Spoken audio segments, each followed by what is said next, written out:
technological advancement was going to drive the future. And the future is going to be owned by those who create it. I didn't want to be on the sidelines. I wanted to be in the trenches. The human brain is really the center for control and experience, and yet we really know very little about it. And when you look into the future, I can't possibly imagine a world where we are not directly interfacing with this very powerful machinery that each one of us has inside our heads.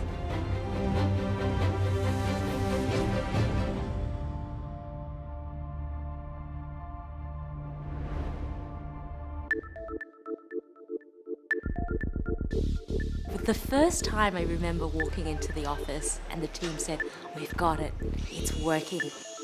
That very first moment felt so magical, it was breathtaking. And I feel as if that magic hasn't been lost on me, even today. Every time I experience it, there is just that moment where it's like, wow, how's that possible?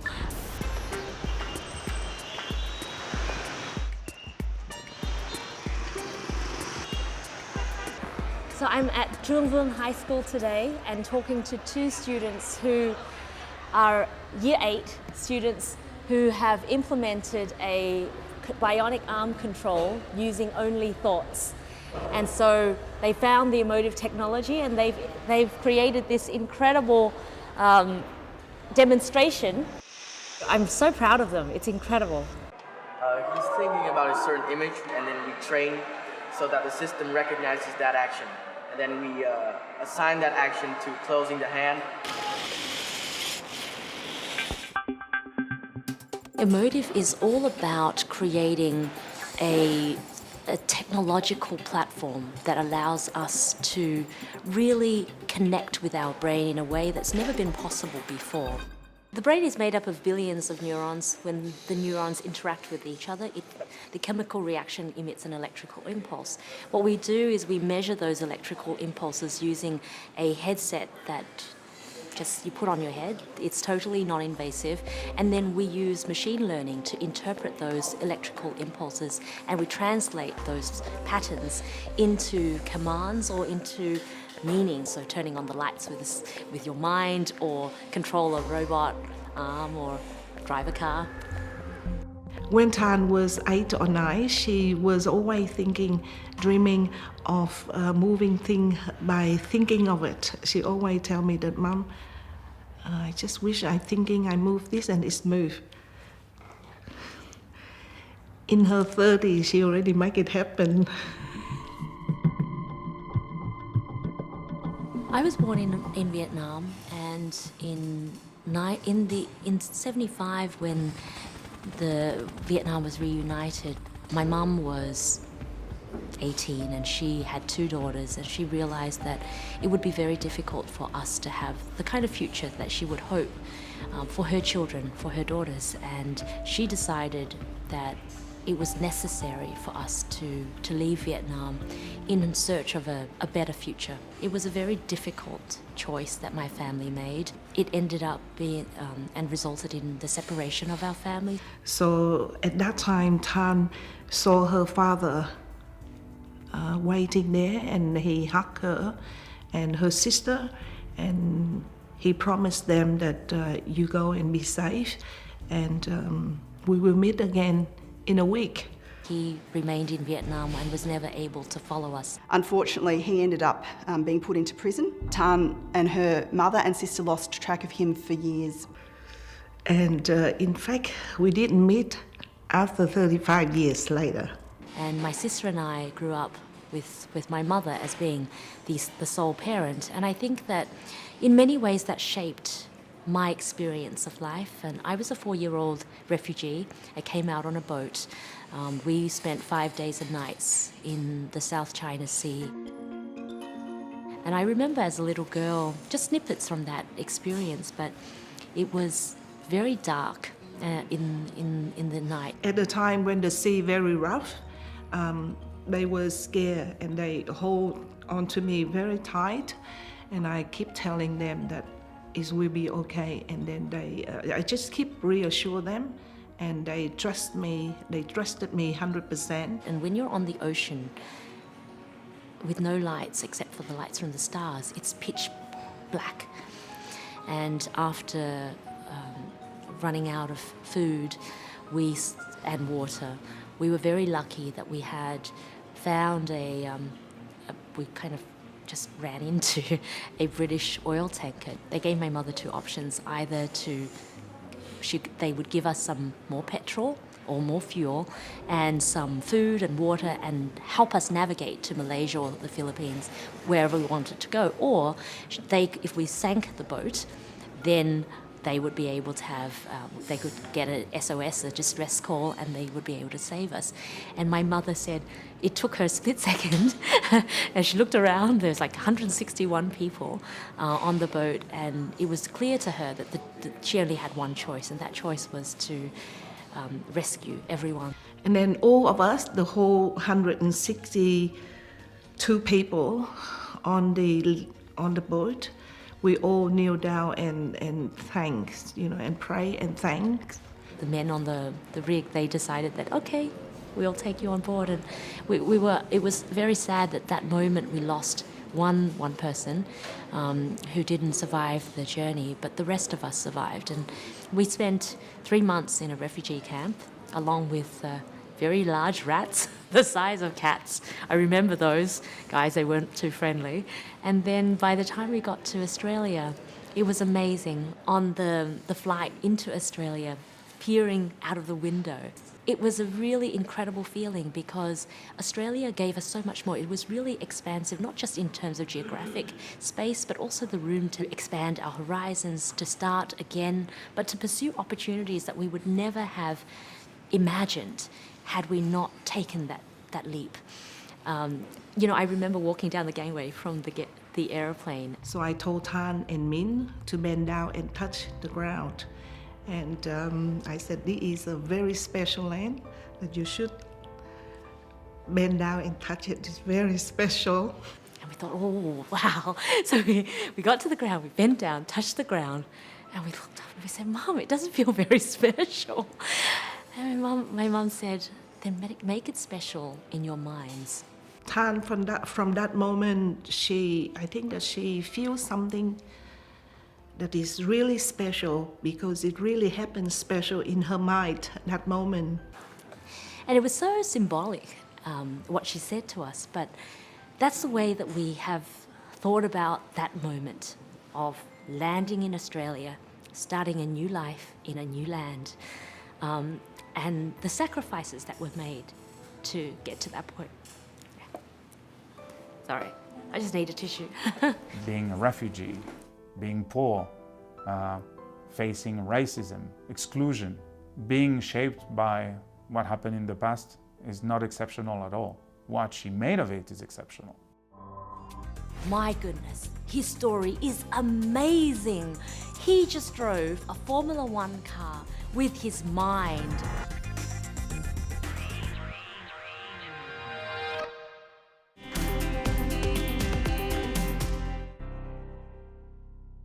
I have always been a nerd.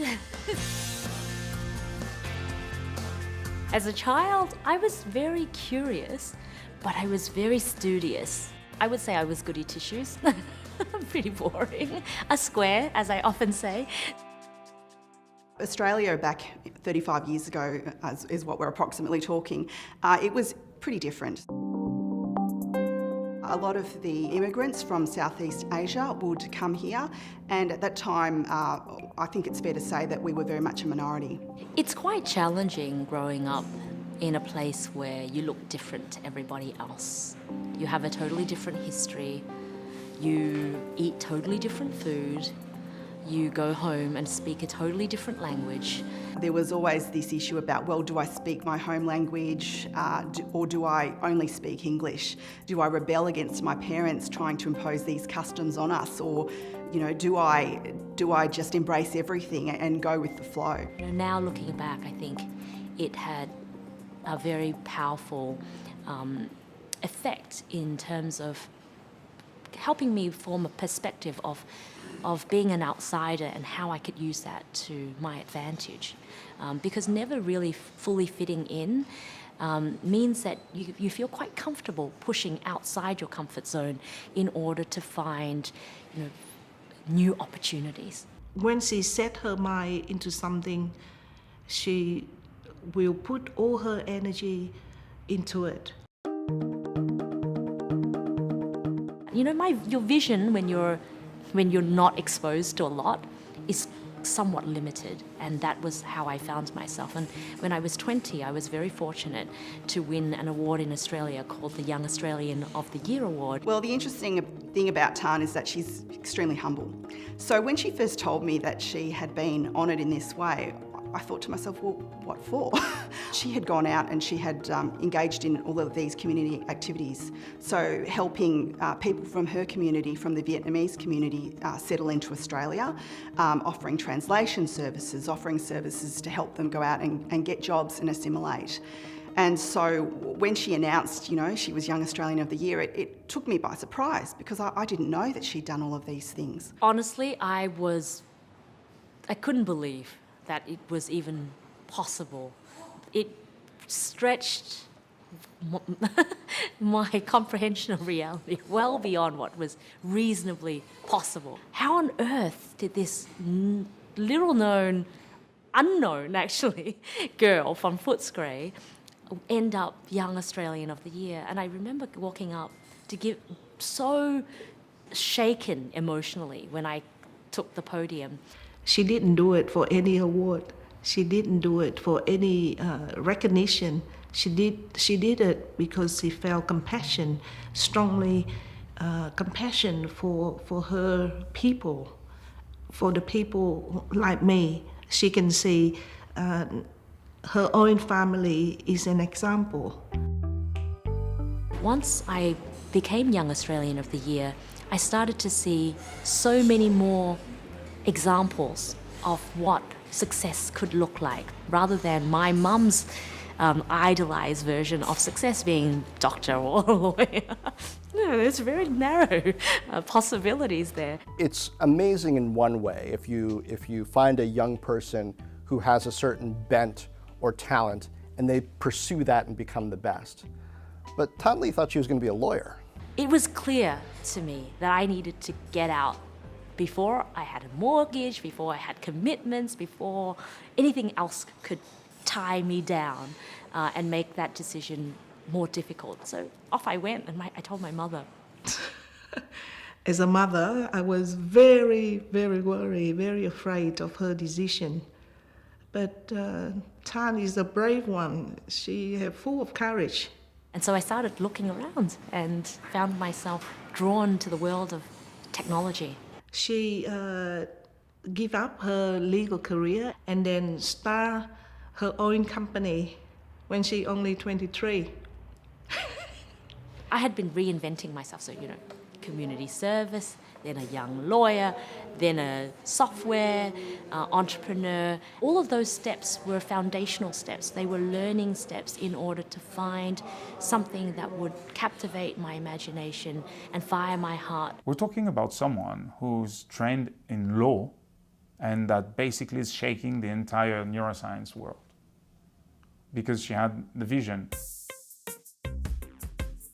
The brain was something that kind of not only captivated my imagination, but it was something that inspired me deeply in terms of the possibilities. From day one, EMOTIV was designed to impact people's lives. At the core of it, it's about trying to understand the brain in context. So that can be applied to understanding workplace productivity. It's used in consumer research to understand how people respond to different types of products, different types of experiences. We're learning so much more about normal human brains and brains in context in everyday life that, as a neuroscientist, gets me really excited because it's just like opening up a whole different world that wasn't really possible before. So in 2009, I was chosen to be a part of this incredible community, which is part of the World Economic Forum, called the Young Global Leaders. My first meeting with Tan Le was a kind of a celestial conspiracy. We have our annual YGL summit, and it happened to be in Argentina. And I was sitting at dinner. I was sitting across from him, this gentleman who is in a wheelchair. Rodrigo was shot in the neck in Sao Paulo, Brazil, 27 years ago. And because the table was so large, and because he had his carer right next to him, he could only speak to the woman right next to him. And so I was sitting across from him, but I was so curious about what his story was. He was dragged out of his car and the car was stolen. He was left for dead. At the end of the night, Rodrigo leaves early because he needs to arrange a special transportation for him. And the woman across from me says, "My goodness, his story is amazing. He just drove a Formula One car with his mind." 27 years after, thanks to neurotechnology, he was able to drive again. And not any car, a Formula One car on a racetrack. She said, "It's a 16-channel system." And I thought, 16 channels sounds very familiar. She said, "I don't know what it was." So I thought, I have to go and talk to Rodrigo.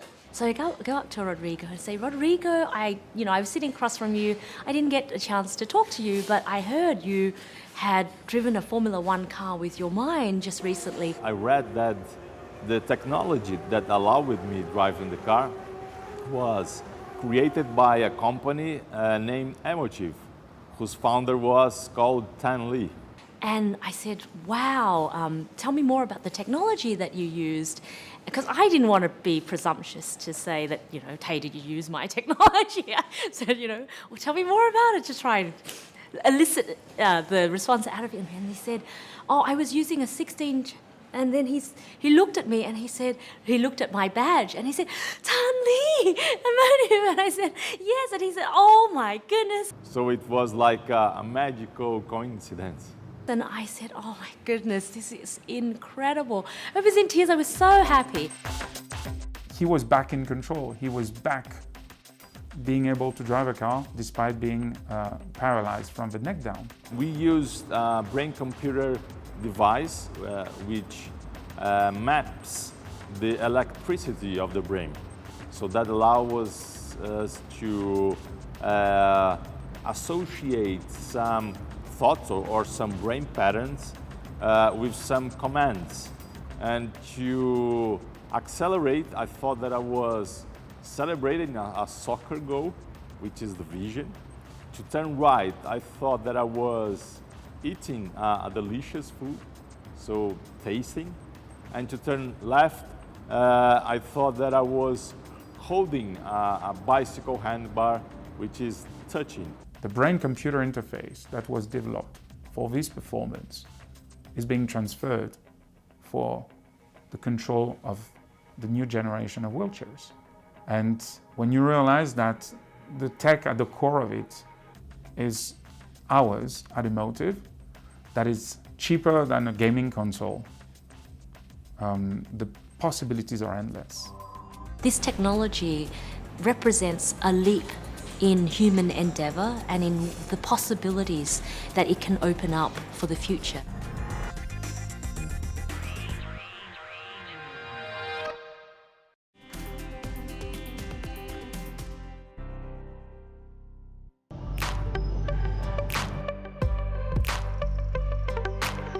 This is my country of origin, this is where I'm from, and in many ways it represents such a big part of who I am, so I think it's quite wonderful for me to be back here. And this is probably one of the reasons why we decided to create a company that's doing something that's very high tech in many respects, something that's very groundbreaking. And typically you'd see most companies like this being grown and developed and fostered and nurtured in Silicon Valley, but we decided that we wanted to find an opportunity to bring this technology back and to involve people who are local here. Controlling objects with our minds is something that sounds like science fiction for a lot of people. It's just science in action. It ranges from kids flying drones with their minds, something that we empower them to do very quickly, to people being able to drive cars with their minds. Measuring the human brain in real time is really hard. Like it's the most complicated object that we know. It's very deep inside these layers of tissue and emanates a really weak signal that you have to somehow collect using sensors on the scalp. Being able to translate that data into something meaningful that anyone could kind of interpret and use. This is really the first time in a mainstream way that somebody's put a product on the market and said, programmers, you can program for this, experiment with it, see what you can do. There are creative communities springing up around this idea now because a product like this is out there. First met Tan in 2015. She was part of Disney's Accelerator program, where we have a dozen or so innovative and groundbreaking companies come in that we invest in, and she stood out to me out of all of the companies, and I was really intrigued by her and her research and her field. Creating technology that provides opportunity, especially a platform technology like this, is vital to its value in shaping the world. We are passionate and committed to play our part in reimagining how, where, and why the human brain is observed. We believe the future ahead is bright, and that the best way to predict this future is to invent it. Thank you. Tan, who is not a scientist, not a neuroscientist, has convinced the neuroscientists, not because she speaks well, she does, but that's not the strength. It's the outcome. It works. And she's been brave in not listening to what scientists were saying when they were trying to discourage her. It's very important that as we create the future, as we engineer the future world, it's not here yet, right? We still have the chance to shape it and co-create it. So we need to involve more people in that creation process. And so when I see, young children here in Vietnam taking the technology, building with it, and applying it to what they think it could be used for, and using it in very novel ways, I find it so deeply enriching, because I think that's the right kind of steps towards a better world.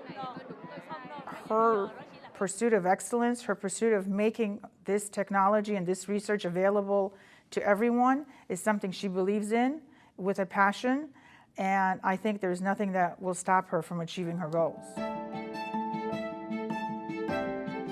This technology represents a leap in human endeavor and in the possibilities that it can open up for the future. And so it's very exciting when you see that happen, and of course, extra special because it happened to be something that I was a part of creating as well. She knows the power of the past and how the past of anyone is shaping what they are, and she wants to understand people. I think I'm a shadow of my mum's bravery. In my family, all of us, especially the women, we all have that bravery. We all have courage of doing something new. The known path would have been to stay in Vietnam. And so the analog for me of doing what she did, which is to step out onto the boat and journey into the unknown, is the step that I took in trying to create a new technology that has never been created before. She lived with a purpose and always forcing herself out of the comfort zone to achieve something that she believed that would be the better way for living. I try to make the best choices given the circumstances at every point, but you never feel that you've made it. Certainly I don't. I don't know who does. I don't know what you would do, but I certainly don't. I've never felt that, ever.